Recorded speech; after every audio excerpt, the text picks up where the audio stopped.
Number 8. I have 2 brothers, one older by 2 years and one younger by 9 years. My younger brother was supposed to be a twin. Sadly, my mum lost her. My little brother as a baby and a toddler was always staring at the ceiling, laughing, and we would always used to say he must be playing with his sister. It stopped after that, but as he got older we noticed he did a lot of talking to himself. We figured it was an imaginary friend.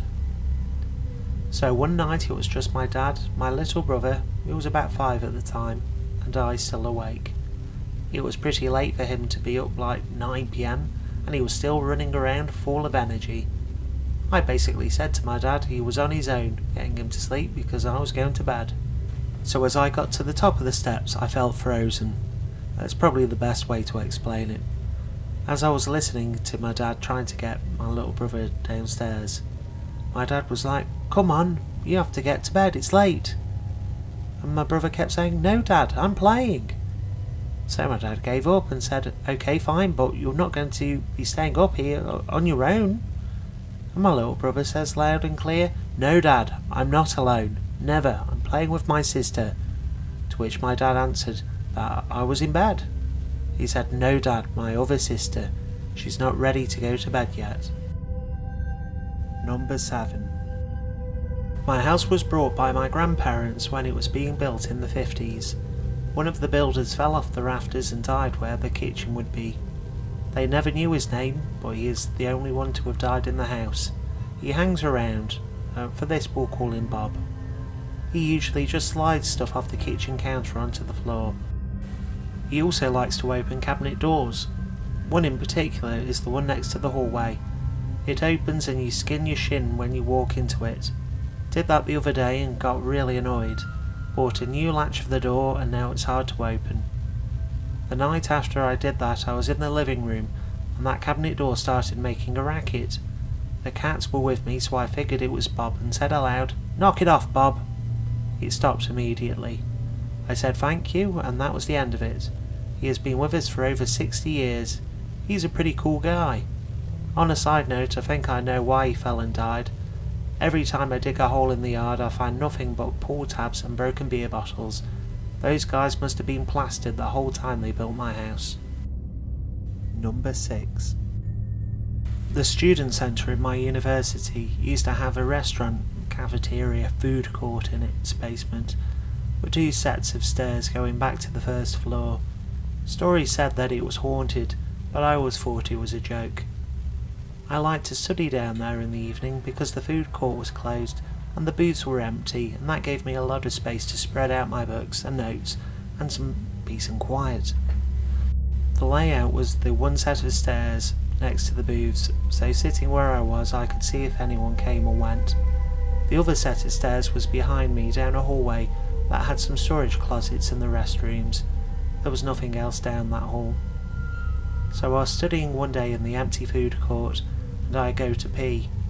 So I go down the hallway into the bathroom, motion sensing lights turn on. I do my business and start washing my hands when I hear a soft cough inside the restroom, as if somebody was trying to get my attention. I finish washing my hands and I turn and realise the stalls are all open. I'm alone in this restroom. I briskly went to my booth and started packing my bags, and before I went upstairs I looked around and sure enough there was nobody there. I started making my way up the stairs when I heard the same cough right behind me. I've seen the movies, I did not turn around. I also never sat down there again, even after they remodelled it. Number 5. Since I was a little kid, my nightmares have contained this terrifying child. He has been turned black and his mouth is blood red. Sometimes even when I'm awake I get a thought of him totally out of the blue. It never fails to make me go hot and cold with fear. Something my mother used to say meant that someone was walking across my grave. At about 4:30 this morning I woke up because it sounded like someone walked into my room. I was still groggy when I got a mental image of that child standing outside my window, staring in at me. My kitten was sleeping right beside me and he woke up staring at the window. First of all, Frank is a dummy. He's the only clumsy cat I've ever known, and he's the sort of cat that meows out the window at birds. Frank stood up and arched his back and his tail puffed up, and he growled at the damn window. Then he crept across me like he was stalking something and slid onto the windowsill. He stood there, turned sideways, all puffed up, for a long time. Nothing else happened, but it creeped me out. Number 4. When I was a new mum, shortly after my grandmother had died, we visited her family cottage several states away. It was a small 2-storey cottage, with the bedrooms being situated on the 2nd floor. My son was only about 4 to 6 weeks old, so I worried that he would keep my other family members awake at night with needing to be fed, being new to the world. Well, the inevitable happened, and my son would not stop fussing in the middle of the night. I decided to go outside with my little guy to get a bit of fresh air. The cottage had burned down to the chimney a couple of years earlier, and the house had been rebuilt, so I wasn't familiar with its new tits and bits.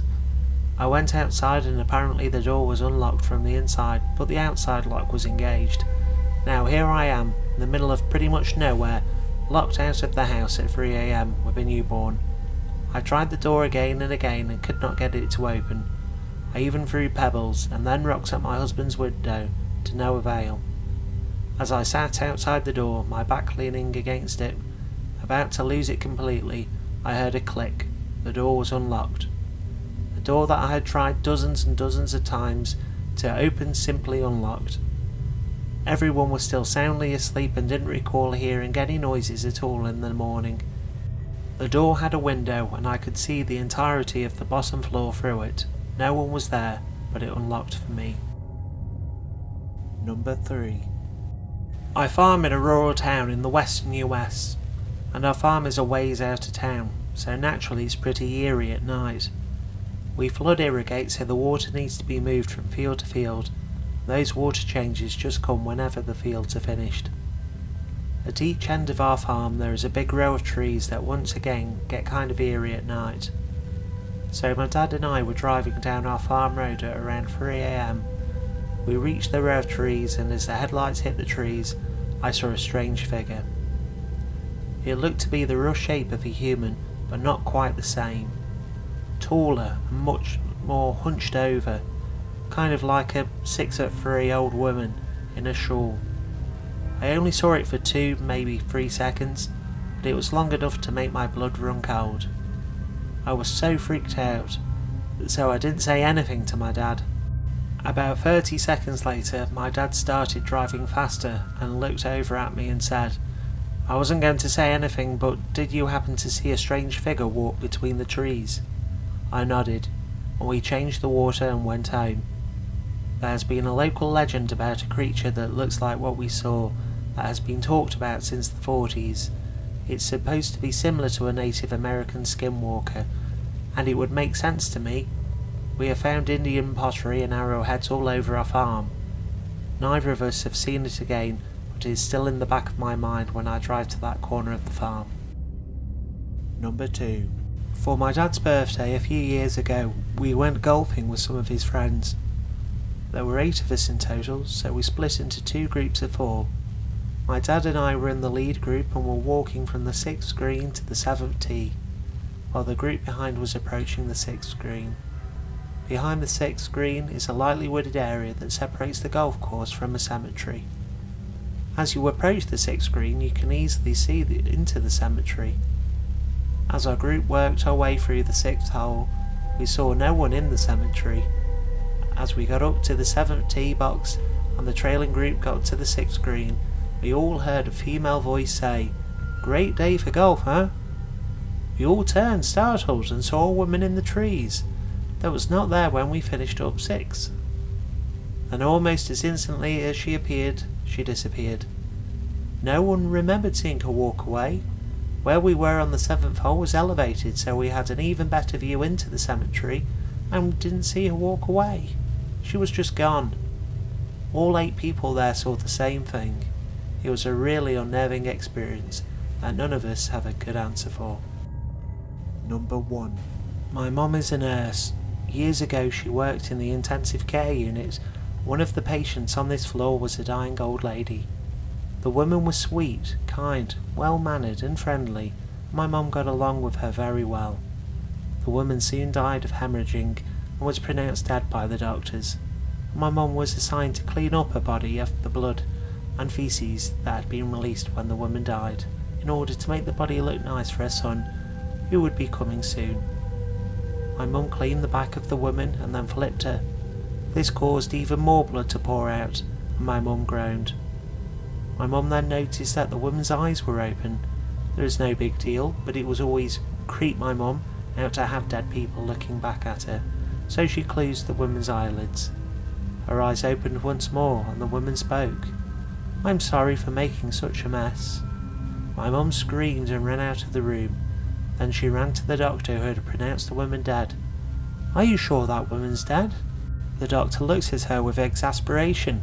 "Yes, I'm sure." "Well, she just spoke to me," my mum said.